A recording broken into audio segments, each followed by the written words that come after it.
Hello students, welcome back to our current affairs series 2 on study.in. The first question is recently declared 101st Ramsar site of India is recently Indiaৰ কোনখন ঠাইক 101st বা 101 number Ramsar site হিচাপে ঘোষণা কৰা হৈছে?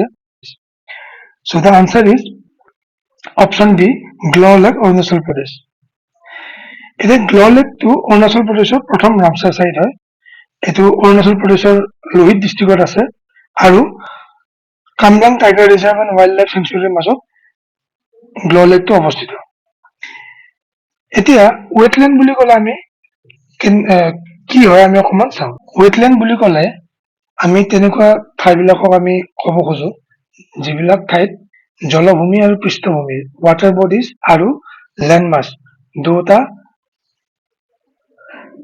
দুটা বস্তুৱে থাকে আৰু বছৰটোৰ অলমোষ্ট সৰহভাগ সময় বা গোটেই বছৰটোৱে পানীয়ে উপচি থাকে আৰু ইয়াতে শ্যালো ৱাটাৰ থাকে, মানে বহুত বেছি দ নহয়।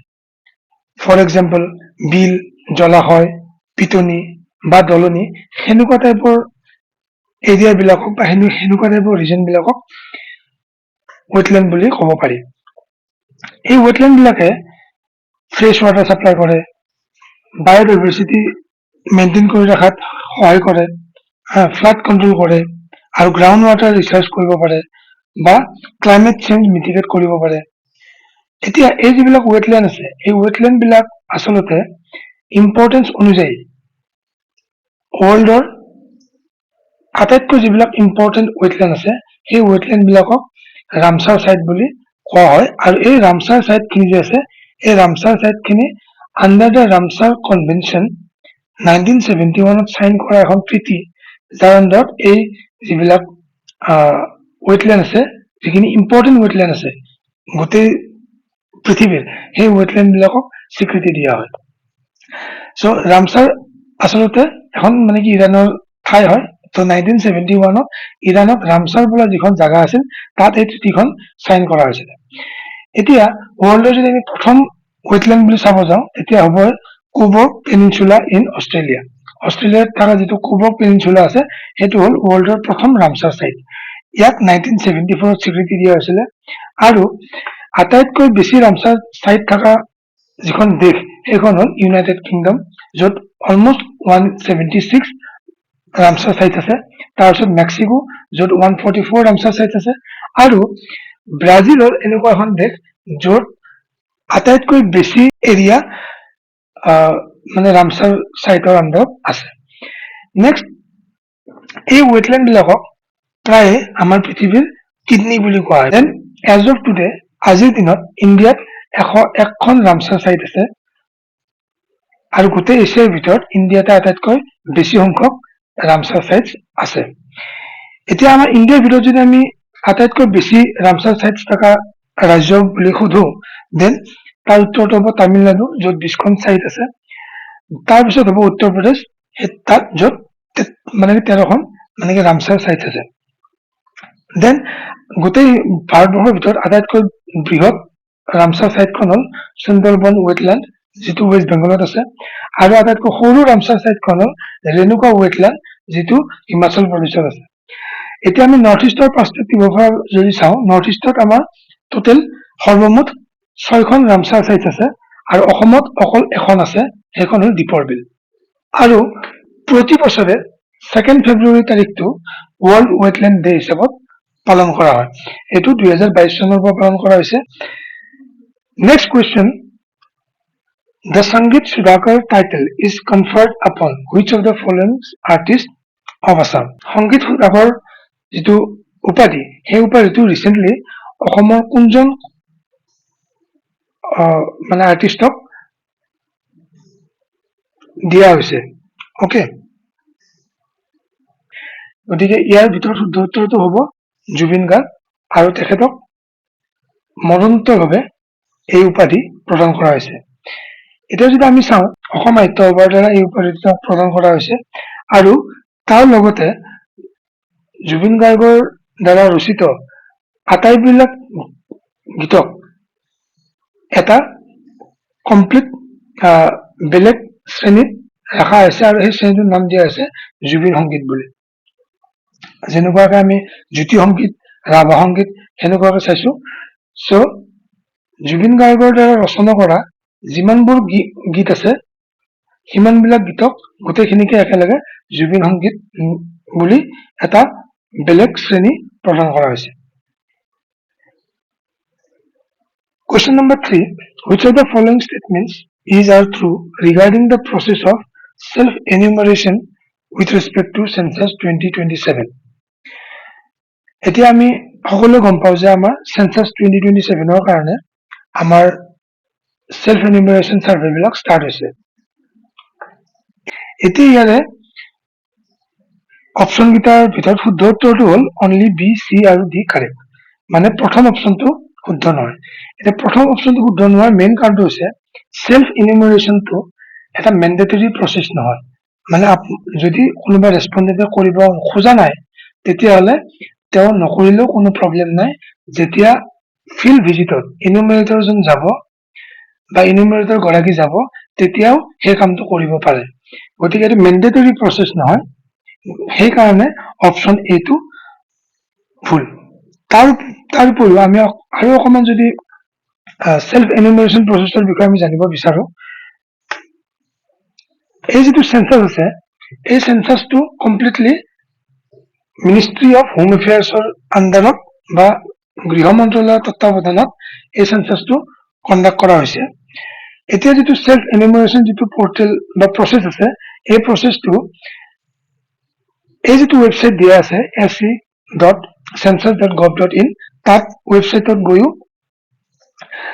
প্ৰত্যেকজন ৰেছপণ্ডেণ্টে মানে কি নিজৰ ঘৰৰ ডিটেইলছ ফিল কৰিব পাৰে। চ' এই যিটো মানে কি চেঞ্চাছ ইণ্ডিয়াৰ ৱেবছাইট আছে, মানে কি চেঞ্চাছ অফ ইণ্ডিয়াৰ ৱেবছাইট আছে, তাত হ'ল সেলফ এনিউমাৰেশ্যনৰ মানে কি লগইন পেজ। চ' এনেকুৱা পেজ এটাত গৈ আপুনি আপোনাৰ নিজৰ ঘৰৰ ডিটেইলছ ফিল কৰিব পাৰে। And this is an optional process. If someone fails to do it by himself or herself, the enumerator will do it on behalf of the respondent. মই মানে যেনেকুৱাকৈ ক'লো যে এইটো এটা অপশ্যনেল প্ৰচেছ হয়, মেণ্ডেটৰী প্ৰচেছ নহয়, মানে কম্পালচৰী প্ৰচেছ নহয়। যদি কোনোবাই কৰিব পৰা নাই তেতিয়াহ'লে এনিউমাৰেটৰজনে যেতিয়া যাব তেতিয়া তেওঁ কৰিব পাৰিব। It is available in Hindi, English and 14 other regional languages. এই গোটেই প্ৰচেছটো ইংলিছ, হিন্দী আৰু 14টা বেলেগ ভাষাটো available আছে। After submission, respondent will receive 11-digit self-enumeration ID, which must be shown to enumerator during the field visit. যদি কোনোবাই self-enumeration processটো complete কৰিছে, যেতিয়া তেওঁ self-enumeration ID এটা পাব, তেতিয়া সেই আইডিটো যোনজন মানে কি enumerator ভিজিটত যাব তেওঁ সেই আইডিটো দেখাব লাগিব। No documents are required to upload during the process. এই প্ৰচেছটো টাইমত কোনো ধৰণৰ ডকুমেণ্টছ সাবমিট কৰিব নালাগে। Pragati and Vikas, they are the official mascots for India's census 2027. মেল যিবিলাক মানে কি এনিউমাৰেটৰ আছে তেওঁলোকক মানে কি ৰিপ্ৰেজেণ্ট কৰাৰ কাৰণে বিকাশ নামৰ এজন মানে কি এটা মাস্কট আছে, আৰু যিখিনি ফিমেল এনিউমাৰেটৰ আছে তেওঁলোকক ৰিপ্ৰেজেণ্ট কৰাৰ কাৰণে প্ৰগতি বুলি মানে এগৰাকী ফিমেল মানে কি মাস্কট আছে। The next question, consider the following statements regarding the recently launched e-Samudra platform. So recently launched हुआ e-Samudra বুলি যিটো প্লেটফৰ্ম আছে তাৰ ৰিলেটেড তলৰ কোনটো statement শুদ্ধ? First statement, it is a single window digital portal launched by Ministry of Ports, Shipping and Waterways to digitize maritime governance in India. India যিটো maritime governance আছে সেই maritime governance টো digitize কৰিবৰ কাৰণে recently Ministry of Ports, Shipping and Waterways এটো launch কৰিছে। প্ৰথম অপশ্যনটোৰ মতে। সেকেন্ড স্টেটমেন্টৰ মতে it aims to transition maritime administration into a digital first and faceless governance model for seafarers, shipping companies and port authorities. Seafarers বিলাক বা shipping companies বা port authorities এই গোটেইবিলাকৰ কাৰণে মেৰিটাইম যিটো এডমিনিষ্ট্ৰেশ্যন আছে এই এডমিনিষ্ট্ৰেশ্যনটো কমপ্লিটলি ডিজিটাইজ কৰাৰ কাৰণে ডিজিটেল ফাষ্ট এণ্ড ফেচলেছ গভৰ্নেন্সৰ ফালে লৈ যোৱাৰ কাৰণে ই এটা প্ৰচেষ্টা। গতিকে অপশ্যন 3 মতে ষ্টেটমেণ্ট 3 মতে ইয়াত ডিচি বুলি এটা এমপ্লয়মেণ্ট এগ্ৰিমেণ্ট तर ডিজিটেল ভাৰ্জন এটাও আছে আৰু 24/7 গ্ৰিভেন্স ৰিড্ৰেছেল চিষ্টেম এটা আছে যাৰ নাম হ'ল ই নাভিক এতিয়া ইয়াৰে ভিতৰত কোনটো শুদ্ধ আমি সেইটো ওলাব লাগে সো এটা শুদ্ধটো হ'ল গোটেইকেইটা শুদ্ধ এতিয়া আমি যদি চাওঁ ই সমুদ্ৰ বুলি এইটো মানে ইনিচিয়েটিভ আছে it was inaugurated by Indian Minister for Ports, Shipping and Waterways Sarbananda Sonowal in August 2026 in Mumbai. So আমাৰ অসমৰ সৰ্বানন্দ সোণোৱাল ডাঙৰীয়াই এই যেটো ই সমুদ্ৰ ইনিচিয়েটিভ আছে লঞ্চ কৰিছে আগষ্ট মানে কি 2026 ত আৰু it is designed to streamline and digitize maritime administration in India by integrating maritime services for seafarers shipping companies ports and other major stakeholders so complete maritime যেটো সিস্টেম আছে ইকোসিস্টেম আছে এই maritime ইকোসিস্টেমটো মানে maritime administrative ইকোসিস্টেমটো complete এটা digitise গভৰ্নেন্সৰ ফালে নিয়াৰ কাৰণে ইয়াৰ এই যেটো ই সমুদ্ৰ মানে সিস্টেম আছে এটোক ডিজাইন কৰা হৈছে দেন ইয়াতে ই নাভিক বুলি এটা 24/7 গ্ৰিভেন্স ৰিড্ৰেছেল সিস্টেম আছে আৰু ডিসিম বুলি এটা মানে কি ডিজিটাল সিফাৰাৰ্ছ মানে এমপ্লয়মেন্ট এগ্ৰিমেন্ট বুলি এটা টুল এটা আছে এতিয়া যদি চাওঁ আমি এটো হল ই নাভিক সিস্টেম ইয়াতে মেৰিটাইম গ্ৰিভেন্স ৰিড্ৰেছেল সিস্টেম আছে দেন এটো হল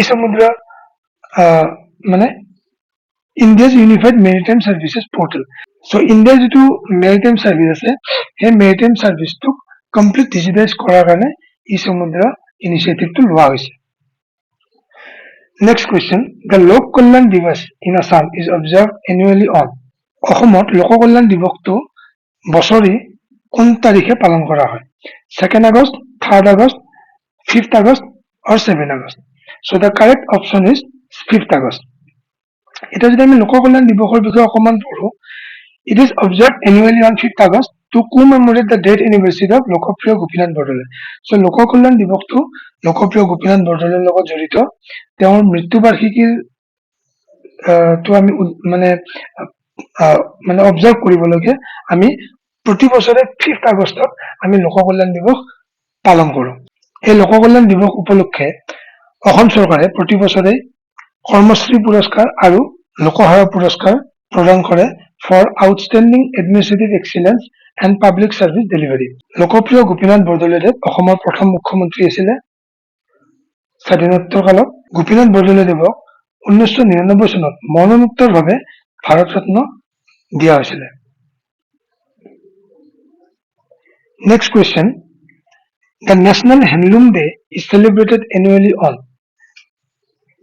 so national handloom day প্ৰতি বছৰে কোন তাৰিখত পালন কৰা হয় so the correct answer is 7 August so প্ৰতি বছৰে 7 আগষ্ট তাৰিখে national handloom day আমি উদযাপন কৰো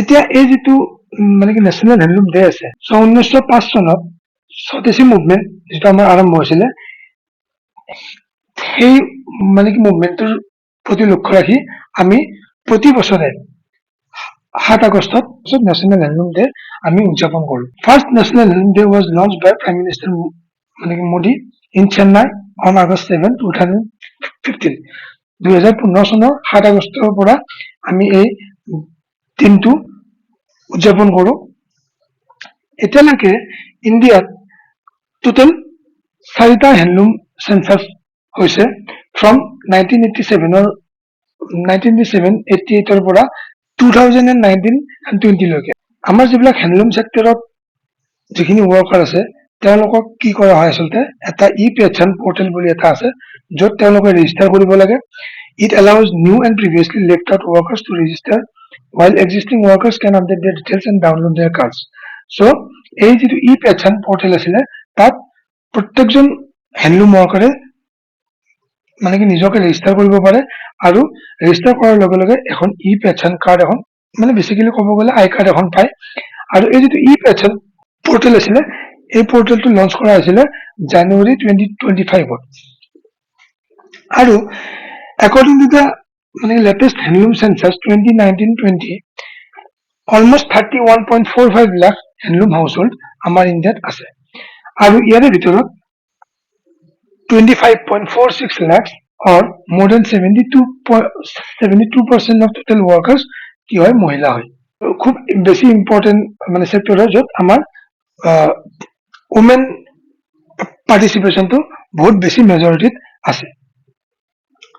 Next question, with reference to National Deworming Day in India, consider the following statements. National Deworming Day related তলৰ কোনটো statement শুদ্ধ হ'ব? Actually deworming day টো কিহৰ লগত ৰিলেটেড হয় সেইটো হ'ল কৃমি বা আমি যে কওঁ পেলু, সেই পেলুৰ লগত ৰিলেটেড হয়। আল্টিমেটলি কৃমি নাশ কৰাৰ কাৰণে এই নেশ্যনেল ডিৱাৰ্মিং ডেটো আমি পালন কৰো বা আমি অবজাৰ্ভ কৰো। Under this program, a single dose of albendazole tablet is administered biannually through the platform of Anganwadis and educational institutions. এই প্ৰগ্ৰামটোৰ আন্দাৰত আমি এলবেণ্ডাজল টেবলেটৰ আমি এটা সিংগল ডোজ ল'ব লাগে আৰু biannually মানে বছৰত দুবাৰ। The World Health Organization provides partial logistic support to India for this initiative by supplying albendazole tablets. এই যিটো albendazole tablet আছে এই albendazole tabletটো World Health Organization দ্বাৰা যোগান ধৰা হয়, বিশ্ব স্বাস্থ্য সংস্থা বুলি আমি যিটো কওঁ। So the correct answer is 1, 2, 3. ইয়াৰে গোটেইকেইটা শুদ্ধ। এতিয়া যদি আমি নেশ্যনেল ডিৱাৰ্মিং ডে বিষয়ে আমি অকণমান পঢ়ো তো আমি গম পাম যে এইটো হ'ল albendazole tablet. National Deworming Day in India is observed biannually on February 10 and August 10. So প্ৰতি বছৰে ফেব্ৰুৱাৰী 10 আৰু আগষ্ট 10 তাৰিখে এই ডেটো উদযাপন কৰা হয়। It was first launched in India on February 10, 2015 by Ministry of Health and Family Welfare. So Ministry of Health and Family Welfare দ্বাৰা 2015 চনৰ 10 ফেব্ৰুৱাৰী তাৰিখৰ পৰা এই যিটো মানে ইনিচিয়েটিভ আছে এই ইনিচিয়েটিভ লঞ্চ কৰা হৈছিল। ইয়াৰ অবজেক্টিভ এটাই to deworm all preschool and school age children between ages of 1 to 19 years through the platform of schools and Anganwadi centers. So Anganwadi আৰু স্কুল বিলাকৰ থ্ৰু দি যিমানবোৰ প্ৰি স্কুল আৰু school লেভেলত পঢ়া যিখিনি ষ্টুডেণ্টছ আছে সেই ষ্টুডেণ্টছ খিনিক মেইনলি টাৰ্গেট কৰি আৰু যিটো এজ গেপ আছে এজ ৰেঞ্জ আছে সেইটো হ'ল 1 to 19 ইয়াৰ্ছলৈকে এই গোটেইখিনি মানুহক কভাৰ কৰি আমি যাতে কৃমি নাশক কৰিব পাৰো ডিৱাৰ্ম কৰিব পাৰো সেইটোৱে হ'ল এই ইনিচিয়েটিভটোৰ মেইন উদ্দেশ্য। এই যিটো কৃমি বোলা যিটো বেমাৰ আছে যদি মানুহে খোলা জাগাত মানে কি লেট্ৰিন কৰে তেতিয়াহ'লে কি হয় বা যদি চেনিটেশ্যন পোৰ হয় বিকজ অফ পোৰ চেনিটেশ্যন কি হয় সেই আমাৰ যিটো হিউমেন ৱেষ্ট আছে সেই হিউমেন ৱেষ্টৰ কি হয় কিছুমান কণী থাকে এই যিবিলাক কণী আছে সেই কণীবিলাকে কি কৰে মাটিটো নষ্ট কৰে আৰু সেই মাটিটো নষ্ট কৰি তাৰ পৰা আকৌ থ্ৰু ফুড চেইন আকৌ আমাৰ ভিতৰত আহে ভিতৰৰ পৰা আকৌ সেনেকে এই চাইকেলটো কমপ্লিট চলি থাকে। ওকে এতিয়া একৰ্ডিং টু হু মানে বিশ্ব স্বাস্থ্য সংস্থা the main species that infect people are roundworm, ঘূৰণীয়া কৃমি, whipworm, চাবুক কৃমি and hookworm, বৰশী কৃমি। এই তিনিটা মেইন স্পিচিছ আছে যিকেইটাই মানুহক বেছিকে ইনফেক্ট কৰে। According to WHO মানে World Health মানে Organization, worldwide an estimated of 1.5 billion infected people or 24% of world's population are infected with STH. So এই যিটো soil transmitted helminth আছে এই বেমাৰটোৰ দ্বাৰা গোটেই বিশ্বৰ অলমোষ্ট 1.5 বিলিয়ন মানুহ ইনফেক্টেড হৈ আছে। Around 68% children 1 to 14 years মাজত যিখিনি আছে তেওঁলোক এই যিটো মানে ৱাৰ্মিং আছে কৃমি বেমাৰৰ দ্বাৰা আক্ৰান্ত হৈছে।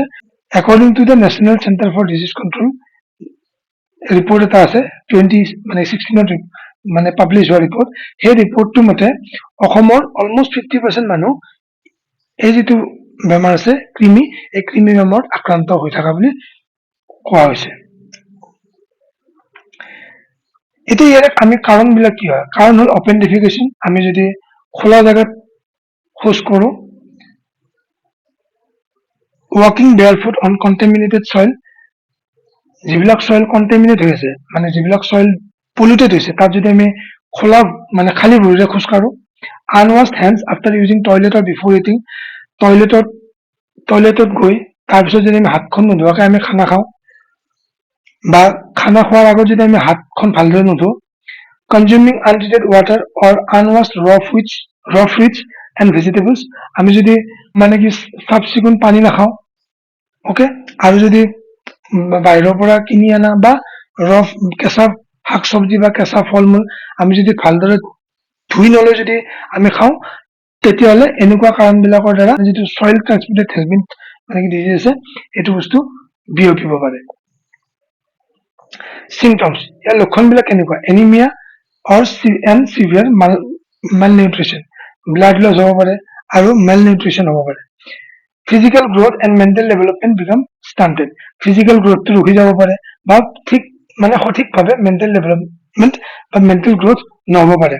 কনচেনট্ৰেশ্যন লেভেল ড্ৰপ হ'ব পাৰে, যাৰ কাৰণে কি হয় পোৰ একাডেমিক পাৰফৰ্মেঞ্চ আৰু একাডেমিক্সত মানে এবচেণ্টিজিমটো বাঢ়ি যাব, মানে মেইনলি আপুনি ৰেগুলাৰলি মানে স্কুল কলেজত যাব নোৱাৰে। Children experience frequent abdominal pain, nausea, fatigue and weight loss হ'ব পাৰে আৰু তল পেট বিষাব পাৰে আৰু এনি টাইম ভাগৰ মানে কি লাগি থাকিব পাৰে আৰু নজিয়া ফিল হ'ব পাৰে। এই নজিয়া মানে হ'ল বমি বমি ভাব বা পেট ঘূৰাই থকা যেন কিবা এটা অস্বস্তিকৰ যিটো অনুভৱ আমি ফিল কৰো কেতিয়াবা কেতিয়াবা, সেইটোক মানে কি নজিয়া বুলি কয়। Question number 8, the scheme Govardhan is related to which of the following objective? Govardhan scheme to তলৰ কোনটো অবজেক্টিভৰ লগত ৰিলেট কৰিব পাৰি? ইয়াৰ উত্তৰটো হ'ব option A, to accelerate domestic compressed biogas production by promoting waste to energy ecosystem. Waste to energy ecosystem মানে আমি domestic West বিলাক আমি তাৰ পৰা কেনেকৈ এনাৰ্জি ক্ৰিয়েট কৰিব পাৰো আৰু সেই এনাৰ্জিৰ পৰা আমি কেনেকৈ ডমেষ্টিক কম্প্ৰেছ বায়োগেছ আমি বনাব পাৰো তাকে বুজাইছে। এতিয়া তাৰ উপৰিও গোবৰ্ধন স্কিমটো ৰিলেটেড আমি যদি বস্তুটো অকমান কনচেপ্টটো চাওঁ, এই স্কিমটো একচুৱেলি ইনিচিয়েলি লঞ্চ কৰিছিলে 2018 13 এপ্ৰিলত আণ্ডাৰ দ্য মিনিষ্ট্ৰী অফ জল শক্তি। তাৰ আণ্ডাৰত এটা ডিপাৰ্টমেণ্ট আছে department of drinking water and sanitation. Recently এই স্কিমটো আকৌ লঞ্চ কৰা গৈছে আগষ্ট 2026ত। এতিয়া ৰিচেণ্টলি যিটো লঞ্চ কৰিছে তাৰ ইমপ্লিমেণ্টিং পিৰিয়ডটো হ'ল 26 to 27 financial year to financial year to 2035 to 36, okay, almost for the 10 years. Next, ইয়াৰে যিটো মানে কি নোডেল মিনিষ্ট্ৰি হয় এইটো হ'ল ministry of petroleum and natural gas আৰু টোটেল বাজেট আউটলে হ'ল 23,731 crore rupees. Question number 9, how many total medals did India win at the 2026 Commonwealth Games held in Glasgow, Scotland? Recently, Scotland or Glasgow Commonwealth Games হৈ গৈছে, তাত ইণ্ডিয়াই কিমানটা medal পাবলৈ সক্ষম হৈছে সেইটোৱে সুধিছে কুৱেশ্যনটোৰ দ্বাৰা। চ' আমি যদি মেডেল টেলিটো চাওঁ, ইণ্ডিয়া 13টা গ'ল্ড পাইছিলে, 17টা চিলভাৰ পাইছিলে, 9টা ব্ৰঞ্জ পাইছিলে, চ' টোটেল 39টা মেডেল পাইছিলে আৰু with this 39 medal, India overall 4th ranking আছিলে। So the correct answer is 39 medals. ইয়াৰ উপৰিও আমি যদি অকমান সৰু সুৰা ডাটা চাওঁ যে 23 জুলাইৰ পৰা 2 আগষ্টলৈকে হৈছিলে কমনৱেলথ গেমছটো, য'ত 74খন দেশে ভাগ লৈছিলে আৰু 11টা খেলত ভাগ লৈছিলে। এতিয়া যদি আমি অভাৰঅল মেডেল ষ্টেণ্ডিংটো চাওঁ, টপ মোষ্ট কাণ্ট্ৰি হ'ল অষ্ট্ৰেলিয়া, যোনে 171টা মেডেল পাইছে, then England, then Canada, then India. So' ইণ্ডিয়াৰ পাৰ্চপেক্টিভত যিটো মেডেল টেলি সেইটো আগন্তুক পৰীক্ষাবিলাকৰ কাৰণে খুবেই ইম্পৰ্টেণ্ট, স্পেচিয়েলি কিমানটা গ'ল্ড পাইছে আৰু টোটেল কিমান পাইছে আৰু ইণ্ডিয়াৰ ৰেংক। নেক্সট, ইয়াৰ উপৰিও নেক্সট যিটো কমনৱেলথ গেমছ হ'ব 2030, এইটো মানে আহমেদাবাদত হ'ব গুজৰাটত, আৰু সেই যিটো এডিশ্যন হ'ব সেইটোৱে 100th ইয়াৰ কমপ্লিট হোৱাটো মাৰ্ক কৰিব। মানে কমনৱেলথ গেমছ যেতিয়া ষ্টাৰ্ট হৈছিল তাৰ পৰা 20-30 years to 100 year মাৰ্ক কৰিব সো সেন্টিনাৰি মাৰ্ক হ'ব আৰু আমাৰ ইন্ডিয়াত হ'ব কৰিব আহমেদাবাদত হ'ব Gujarat Question number 10 Recently a conservationist from Udalguri district of Assam is invited to President's Independence Day at home reception name the person ভাৰতৰ ৰাষ্ট্ৰপতিৰ ইণ্ডিপেণ্ডেন্স ডে উপলক্ষে এট হোম ৰিচিপশ্যনত অসমৰ ওদালগুৰি ডিষ্ট্ৰিক্টৰ পৰা কোনজন সংৰক্ষণ কৰ্মী আমন্ত্ৰণ কৰিছে